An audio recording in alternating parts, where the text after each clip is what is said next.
Hey guys, so I'm going to get straight into it today. There's something I just want to cover very, very briefly right at the beginning of this. It's something that Sam Vaknin said recently. I met Sam Vaknin in a hotel in London a few weeks ago. It was a really good conversation. I learned a hell of a lot. But he's done a video recently that kind of like followed on from something that he'd said to me in conversation. Now, I'm going to play a little Sam Vaknin clip. Some people don't like him, in which case, I don't know, turn off, go and do something else for a minute. And the second thing I should say is this is like brown belt, black belt information. If you're a newbie to this subject, you're not going to benefit from this information and it will probably just confuse you. So here we go. I'm going to cover this as quickly as I can and then I'm going to get straight into the questions on the forum. The reason I'm covering this here is because a lot of people who are following me actually really know quite a lot about this subject. And for me, I found this a big learn and a big missing piece of the puzzle. It's slightly controversial, or I think some people will probably find it a bit controversial. Let me see if I wound it to the right place. By the way, if you can't hear me or there's any technical problems, please say in the question and answer or the comments, and I'll pick it up. In healthy people, the true self, or more precisely a part of it called the ego, performs certain functions. I wound it to the wrong place. True self. Wait. My name is Sam Vaknin, and I'm the author of Malignant Self-Love, Narcissism Revisited. Narcissist true self is introverted. It is dysfunctional. The narcissist true self is introverted. It is dysfunctional. In healthy people, the true self, or more precisely a part of it called the ego, performs certain functions. In healthy people, the ego performs certain functions. Got it? And these functions are generated from the inside. And these functions, here, we're getting to it, are generated from the inside. The ego. From the ego. In narcissists, the ego being a part of the true self. In narcissists, because the ego is part of the true self, here it is dormant. It is comatose.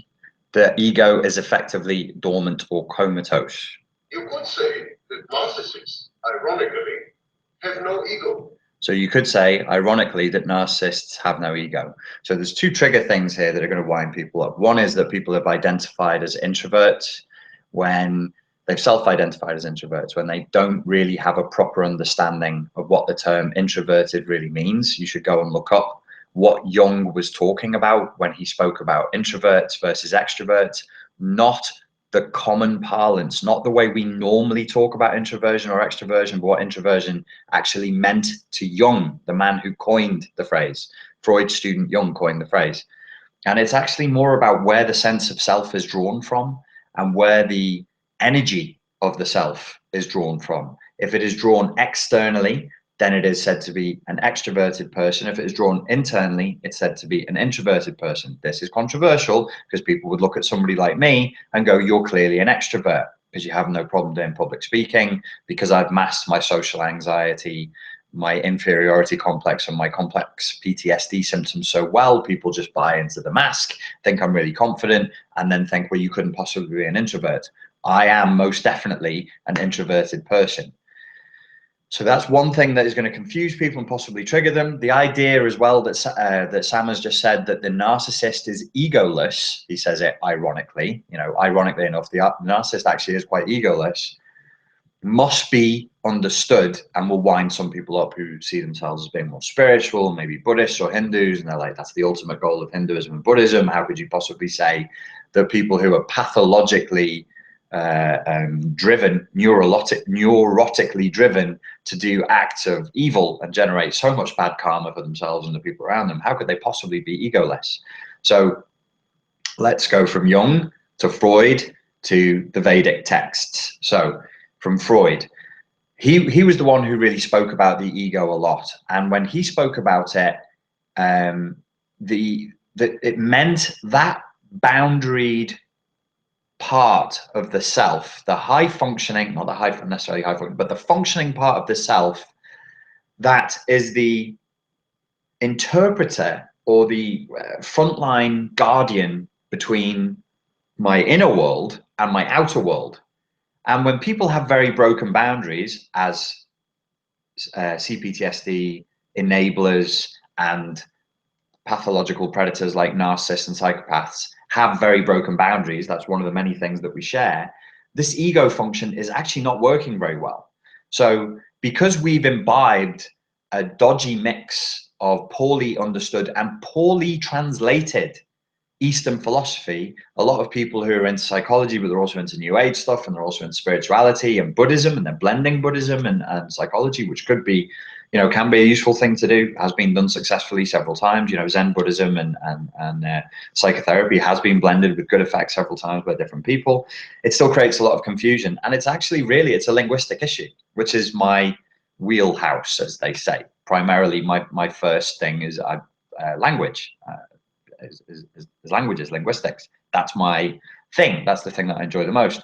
So I do what nobody seems to be boring enough to go to etymology.com or etym online and go and look up the root of words. But I do, because I like it. I find it interesting. So here's the root of the word ego, not as Freud described it, but as people who are translating Eastern texts described it. So they went, oh, there's this thing in Sanskrit, it's this word, and we translated it as ego. Okay, the word is ahamkara. I'm probably not saying that right. Aham means me or I, and kara means something which is done or created. So there's this sense of the ego plus. It's actually not just, so when they said in the Vedic text, or they say in Hinduism, or it is said in Buddhism that the end goal is to dissolve the ego, they're not talking about Freud's ego. They're not saying be dissolved and cease to have a functioning grasp of reality between that which is your thought and your feeling, that which is external and internal, that which is what you want and what another person wants. That's not what they're saying at all. They're saying get rid of the part of yourself that is the ego plus attachment, the ego plus desire, the ego plus story, the story of the head, whatever story it is that you're living. Bear with me. I know this is like brown belt stuff. It's not going to be good for white belts at all. But you know, I've got to try and keep everybody happy. So I looked it up on Wikipedia, the font of all knowledge in the world. And it says this: Vedic philosophy teaches that when one's mind is in a state of ahamkara, one is in a state of subjective illusion. So in the Eastern philosophy, the word that we're translating as ego, and we should never have done that. We should have just called it ahamkara. It's not that hard to say, ahamkara. Just fucking say that. Whenever you're in ego, wrong, ego, ahamkara, whenever you're in ahamkara, you're in a state of subjective illusion. This could be, as Eckhart Tolle would have it, the pain body is up. This could be a CPTSD flashback, or this could just be you're just living inside of your fucking head too much and you're projecting too much onto the outside world that isn't there. Where the mind has bound the concept of oneself, here we go, with an external thing. That thing could be tangible, a material object, or it could be a concept, such as the concept of the fight for peace, reading word for word from Wikipedia. The ego is involved in constructing the illusion. What it doesn't say here, but that I would add here, the concept of the ego, ahamkara, could also be tied up with your with other people's perception of you and being attached to narcissistic supply. Okay, there's some silly examples here, but you know, they're nice and straightforward to get our heads around. Examples of ahamkara in action: consider how an otherwise sensible young man might feel that his new sports car was a reflection of his true self, and this would encourage him to race his car recklessly against another person's car. You know, competition would creep in because he's identified with this external thing, and his ahamkara is acting up, and now he's attached to it, and he feels he must compete. Similarly, consider how someone who believed in the fight for peace, or who ordinarily might behave in a non-violent manner, might come to blows with someone who threatened or challenged his notions of peace. So here they're trying to give a simple example of the way in which people can get, normally calm, sane people, and this is really relevant nowadays, can get involved in a certain political ideology, and then they seem to be provoked or triggered in some kind of an emotional flashback. They're over-identifying with a political ideology, and they're going off the rails. I should really check my comments because there might be no sound. Am I even on? Am I just chatting to myself? No, I'm here. Yes. Okay. Let me just check. Can people hear me? Yep. Okay. So technically, Sam is right. And he said two very controversial things that will probably completely bewilder most people very, very quickly. But he then goes on to say something else. I'm going to fast forward Sam a little bit to this next part, which is hugely important. 124. Okay. Maintenance function. All of them are performed by the ego, which, as I said, with a narcissist, is dilapidated. Okay, the narcissist's ego, the ego, we're not talking a Hamkara now, we're talking Freudian ego, is dilapidated. It doesn't work. As the authentic feelings, the vulnerable emotions of a human being are crushed, which is an essential part of the process of becoming developing a cluster B personality disorder, so the ego effectively starts to break down, and you're no longer having a proportionate, fair, just, boundaried relationship with reality. You're now just in a state of ahamkara all the time. Decrepit and dysfunctional. It's decrepit and dysfunctional. So the narcissist seeks input from the outside. So the narcissist seeks input from the outside, and at this point you'll be pulling your hair out going, tell me how the fuck a narcissist can be a narcissist if he's an introvert. How does that work? And this is the key of this new video by Sam Vaknin. It's his latest one. It's called Narcissist. You all exist only in my mind, the hive or swarm, false self, and ego functions. Get this. He seeks feedback from other people. He seeks to be reflected. Okay, so he's seeking feedback from other people. He's seeking to be reflected. Narcissistic supply. And he craves something called narcissistic supply. But it is only the false self that gets in touch with the world. But it's only the false self that gets in touch with the world. It's only ever the ahamkara that can get in touch with the world. It's only ever this broken ego, this non-functioning ego, this sick ego that can get in touch with the world. To cut a long story short, so I can move on to the next topic. Because this is what Sam has said, and this is hugely important if you've done your research up until now and you can wrap your head around this. The narcissist actually is never really interacting with the outside world. Maybe just write that down and then just work with that for a bit. The narcissist is never really interacting with the outside world. Hang on a second. So you're saying this entity has a broken, you're now saying he's egoless. Okay, well, broken ego would be another way of saying it, or engaging in this false ego, the ahamkara. It's corrupted. There's a virus now on the disk. The computer, the device, the laptop, the smartphone is functioning, but you're getting dodgy signals through. You know, you listen, you're looking for feedback, and you're getting bad signals through. And also that this person is introverted. Well, they actually only live inside of their own narcissistic bubble, and they're never really relating with the outside world. Okay, so now you can stop pulling your hair out. How the fuck can that be true if they spend all their time garnering narcissistic supply from outside? Because as Sam goes on to say here, they're never really interacting with the outside. They're interacting with their concept of the outside. Let me do this singular, and then we'll do it plural. My name is Pedro. This is my wife Maria. Hola Maria. Hola Pedro. So I don't know why I chose it or not. This is Freudian. I started with Freud. Here we go. So I never see, in the state of ahamkara, with the pain body, the emotional flashbacks, and the confusion of perception, I never really see this. You know, most of the time in Zen meditation is spent on this is the only really school that I have much contact with. It's spent on going, well, what's subjective reality? There's actually quite a funny story. Like, two Zen masters, this is a bullshit story, but it's repeated. Two Zen masters meet to have a debate to see who is the more Zenly of the two of them, the wisest of the two of them. And they get up on the stage and they have their aides with them, and they have all these people around them. And then one Zen master says to the other, he throws down the gauntlet. He says, what is this? What is this? And then puts it down, knowing in his head, in his heart, that this will send the other Zen master on a spiral of philosophy, of pontification about the nature of subjective reality versus subjective reality, and so on and so forth. And the other Zen master, the old, he has to be Tibetan monk, turns to the translator and says, what's wrong with this guy? Don't they have bananas in his country? Lol, badumch. There's nothing. It's just a banana. Like I said to you in another video, like Bruce Lee said, when you start out, you're a beginner. A punch is just a punch. Then you get good, and a punch is not just a punch. It could be a Wing Chun, it could be a Shotokan punch, it could be this, it could be that. And then you continue training, and guess what? A punch is just a fucking punch again. So this then becomes just what it is again. Okay, so I have my wife, I'm Pedro. This is Maria. And I never really see Maria. I only ever see my vision of her, that we're doing it singular. Maria, like, say you know Maria, let's triangulate this. I'm the narcissist, you're a neurotypical-ish, whatever that may or may not mean, and Maria is the CPTSD enabler who is my wife.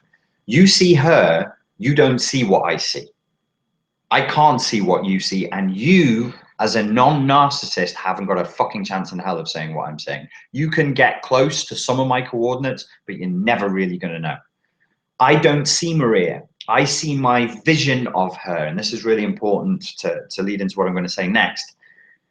So I'm never really interacting with her. Imagine, I wish I had more props. Imagine that there is a, just stay there. Okay, right, let's do this. So, am I still on? This is heavy, this stuff, man. Okay, checking, my voice coming through. Yes, everybody's happy. Okay, so this is a bottle of water from, I think it's from Taiwan. Some of my friends came around the other night for a housewarming, and they brought this. Anyway, so I can see through it, but it's opaque. It's not very clear. This is my narcissistic shell. I live inside of this. I live inside of my narcissistic bubble, and all of my perceptions of reality are warped by this. So when I see Maria, now Maria is a lumpy thing. Like, you can see Maria now. Now you're seeing her as I see it. Now you're seeing her as you see it. Now you're seeing her as I see it. Whoa, whoa, whoa, whoa. There you go. So there's like this opaque space, the bubble through which I'm viewing reality. So Maria, because I'm abusive, is not a person. She's a thing. She's a thing, and she lives inside of my world, my Maria, my space, my world. She's not a separate entity. She's just a banana. Look, I'm a whole human. This actually is a good representation of narcissistic perception, except she's too high. Get down. Stop it. How dare you? Naughty. So I'm a human, and she's an appendage. Actually, she's more like my hand. I should just be doing this. She's just an appendage, just a part of me. She's a thing. She serves a function. She serves a purpose. And I zombify her. So she's now like a zombie voodoo doll, projection, punch bag, psychological and emotional punch bag for me of whatever I want her to be, or whatever I need her to be to maintain this, which is my narcissistic perception of the world. You can't see what I can see. Now it's warped, right? Now it's all warped. Now it's a mess, okay? That's one person. The narcissist does that with every person. The narcissist does that with the world. So when you enter their space, you enter their world. I said it elsewhere, like it's kind of like the Matrix. It's another world. It's another reality. Or like when Frodo puts on the ring and he goes into that weird gray spirit place where Sauron, the eye of Sauron, immediately can see where he is, and the rules of normal reality don't apply. So it is actually an introverted worldview, because it's just me. You come here and I want people in my space, but even the narcissistic supply I'm getting, imagine now I have a crowd in front of me and I'm standing there. I am Donald Trump, and I'm joking. Stop it. You're so easily provoked. I'm Boris Johnson. There you go. So, and I'm looking around and people are clapping me and I feel good. I'm not seeing humans. I'm seeing whatever I see through this thing, which is just like, they're the Untermensch, the hoi polloi, the great unwashed. They're beneath me, and I'm here to rule them, as is my right. So even as I'm garnering narcissistic supply, you would think, well, that's completely externally focused. Yes, but it's only allowed in once it's been through this.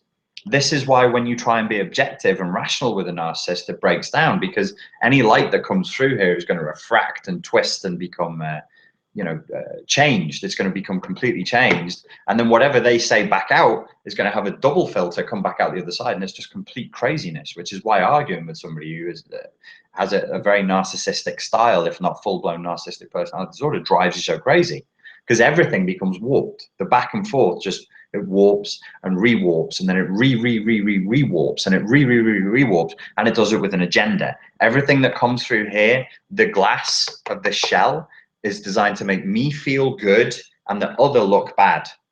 You're less than me. The glass, in order for this filter to work, any feedback from that I get from the environment must make the other look bad and me look good and feel good. And this is what I believe inside of my head. It's like fucking magic. Final point. I know that was tricky, but there's a final point here. Sam told me about something called projective identification. Let me read out a definition for you, and then we shall move on to the questions.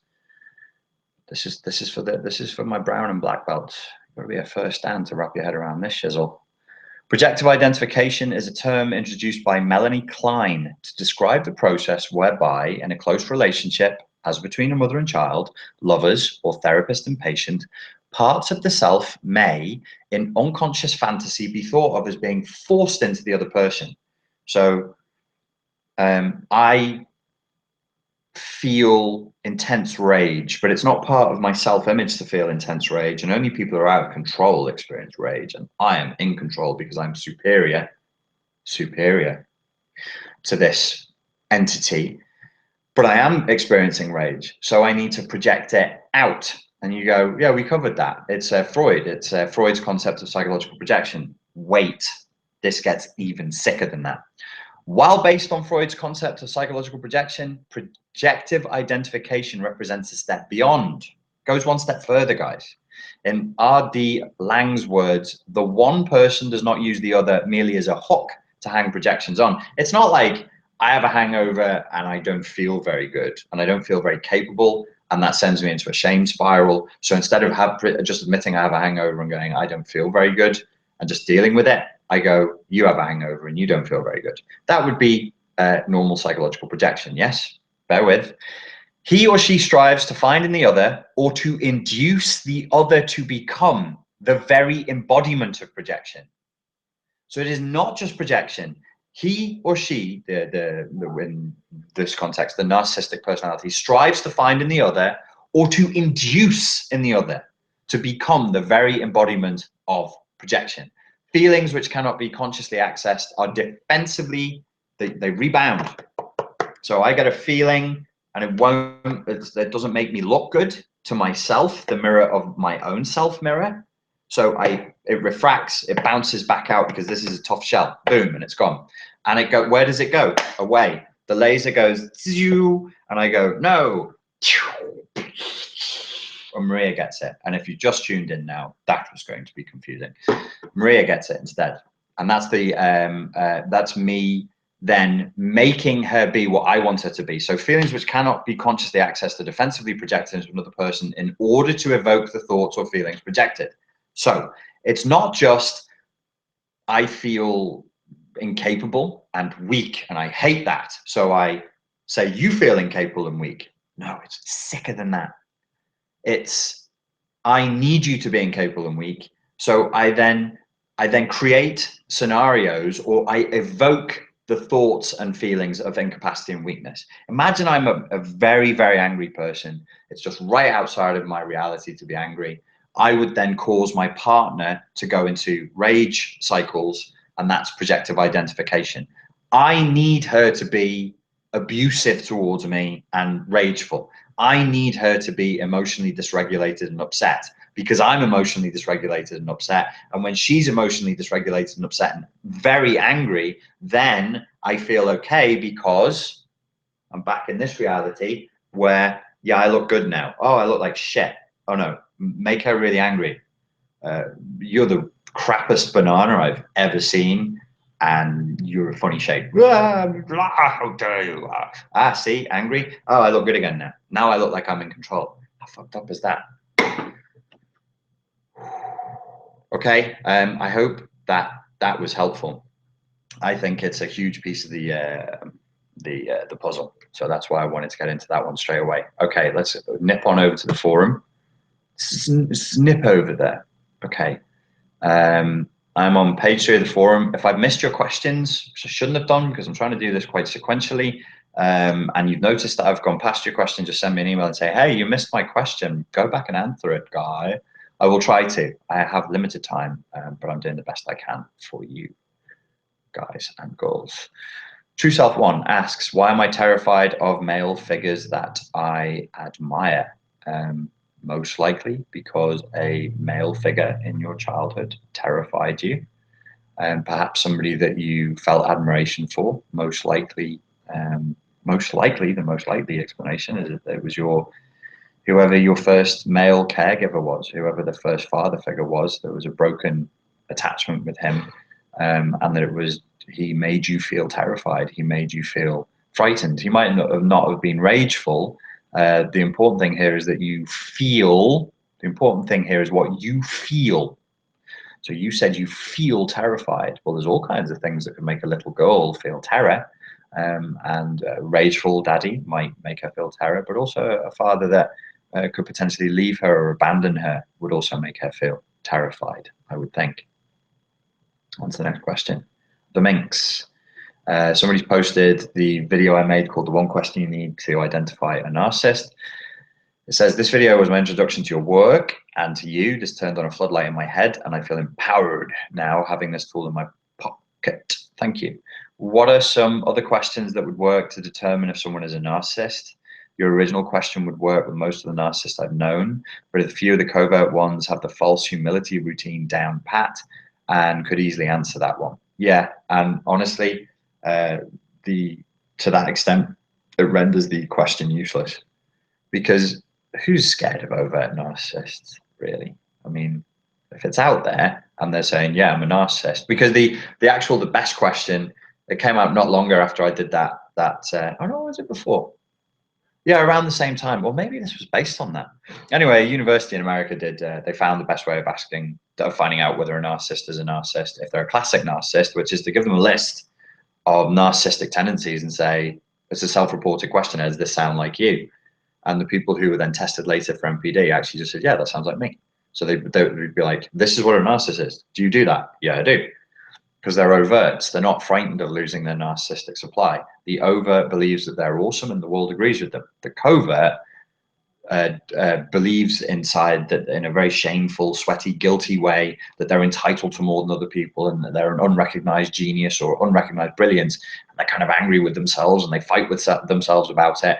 And generally speaking, their feelings of entitlement and awesomeness are not reflected in the outside world. The outside world doesn't think that they're amazing. So their strategies become covert. Is there a question you could ask a covert that would give an answer very, very quickly as to whether they were or not? No. The covert knows what they're doing. They know that they need to remain covered, and they usually know the game. I think Dana's answer was a good one. Dana Morningstar, I'd done a few interviews with her. I'll do some more with her. She's got some really, really awesome information. She says, the red flags of narcissistic abuse are not seen, they are felt.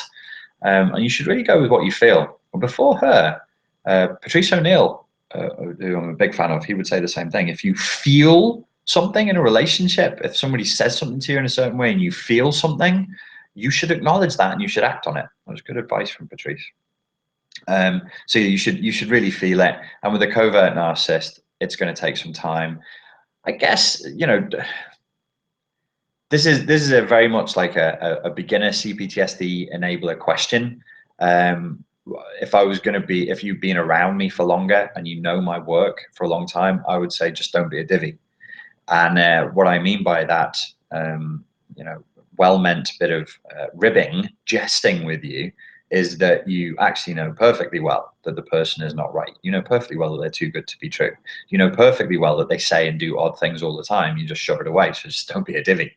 Just look at them, listen to them, listen to the whole of their story properly with your eyes open, and don't be desperate to go out with them. And you'll probably see that the red flags were there the whole time. Okay, you ask, what are some ways you've not related well to others in the past? If your covert narcissist has any idea at all what they're doing, and they know you're fishing, and you probably don't realize how much information you're giving away to somebody with narcissistic personality disorder. They file micro expressions and tones of voice and pacing, and they observe humans as, you know, as though they were not human, as though they were from another planet or reptilian or something. So if you can slide this one in, you'd be very lucky. But I think, what are some ways you've not related well to others in the past is going to fire off alarms for them, and they'll just either shut you down, change the subject, or give you a bullshit answer that you want to hear. You go on to say, it's become a red flag to me when people cannot admit that they've ever mistreated someone, because all of us have blown it at one point or another. Yeah, that is it's a good point. I don't know if I would be able to boil that down to say, hey, this is a good way of uncovering a covert narcissist. There isn't one off the top of my head. I mean, you kind of just need to converse with them and watch them, you know, gather data and see what comes up, see how you feel about what they're saying to you. Okay. Oh, it's a long one. Please don't write me massive long ones. I have so many people. I'm gonna have to. Okay.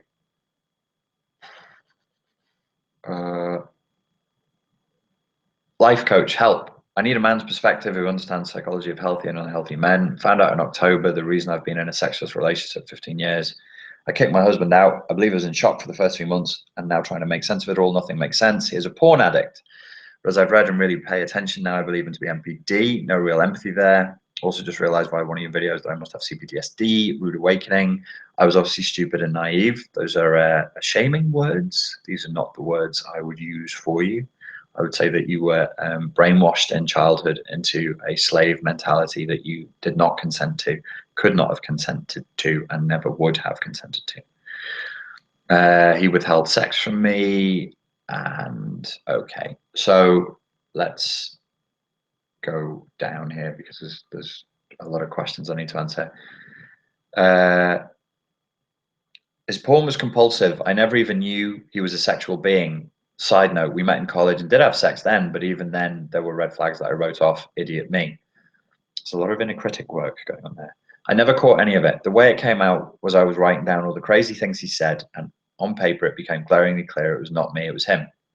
So I looked him in the eyes and I told him I couldn't do this anymore. I no longer need an answer. What I know is I feel awful and I can't be a good, strong mother to my daughter feeling this way. What I got was a blank stare to my tears and words. Well, he's certainly sick, isn't he? If that is what happened. Weeks later, he finally broke down after another argument where he screamed, "We have sex." I told him if in fact we've been having sex for all this time and I didn't know about it, that I'm not fit to be a wife or a mother, and we should just lock me up. So he was claiming all the time that they were having sex when she knew that they were not. I think that's called gaslighting. He then punched a hole in the cabinet and dramatically fell to the floor and said, "You already know." I asked, "What? What do I already know?" The only thing I ever questioned was if he was gay. Okay, this just took a turn.